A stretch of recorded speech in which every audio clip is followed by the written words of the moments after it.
Vlog tayo ng mga storybooks ko. Tara, at basahin na natin.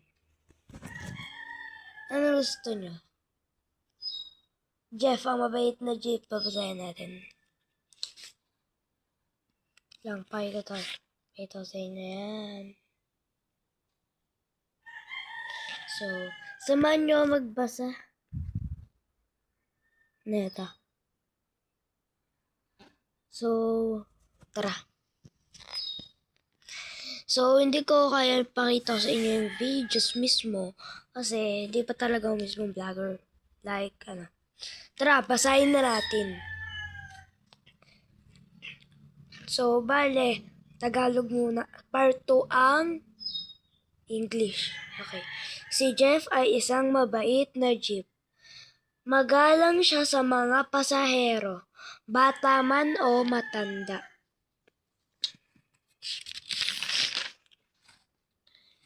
Marami ang natutuwa sa kanya. Ligtas ang pakiramdam ko kapag kay Jeff ako nakasakay. Anang isang nanay.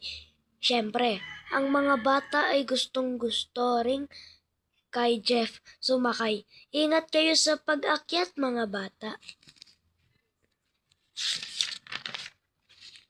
Sino ba naman ang hindi gustong sumakay sa isang mabait na jeep? Kaya naman laging maraming pasahero si Jeff. Ito ang dahilan kaya asar sa kanya si Saro. Si Saro ay isang jeep na barumbado. Umalis ka sa daraanan ko, sigaw niya kay Jeff. Ano ka ba naman, Saro? Hindi iyo ang kalsada, sabi ni Jeff. Bakit kakasaka ba sa akin? Karera na lang tayo. Ang hamon ni Saro. Alam mong hindi kita papatulan, ni Jeff.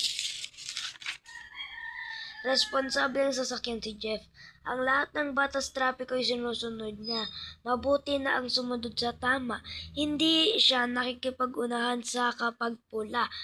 Na ang ilaw, tiniyak din niyang nakatawid na lahat ng ang mga tao bago siya umandar. Gustong-gusto ng mga pasahero si Jeff. Malinis kasi siya bago mamasada ay naliligo pa siya. Lalo nainis at nainggit si Sarah kay Jeff. Wala ka namang binatbat sa akin. Buti pa ay laban na lang tayo, hamon niya. Marami ay nagyayabang na mabuti si Sarah. Uminom pa ito ng alak bago mamasada. Pagkabilis ng pagtatakbo nito, Strix Brang ang malakas na pagsalpok ng jeep ni Saro sa puno ay talaga namang basag sa tainga. Marami ang tumulong para madala si Saro sa paggawa ng sasakyan. Masakit ang lahat. Dinala siya ni Jeff. Magpagaling kang mabuti. Sana ay maging aral sa iyo iyan para hindi ka na muling mapahamak. Naunawanan ni Saro si Jeff sa bawat paglalabas sa kalye ay buhay niya at buhay ng mga pasahero ang nasa kamay niya, kaya dapat maging masunurin sa batas at otoridad. So guys, tapos na tayo magbasa. Kung gusto nyo i-vlog ko yung mismong picture neto, bablog ko sa part 2. Peace out. Subscribe na sa aking YouTube channel.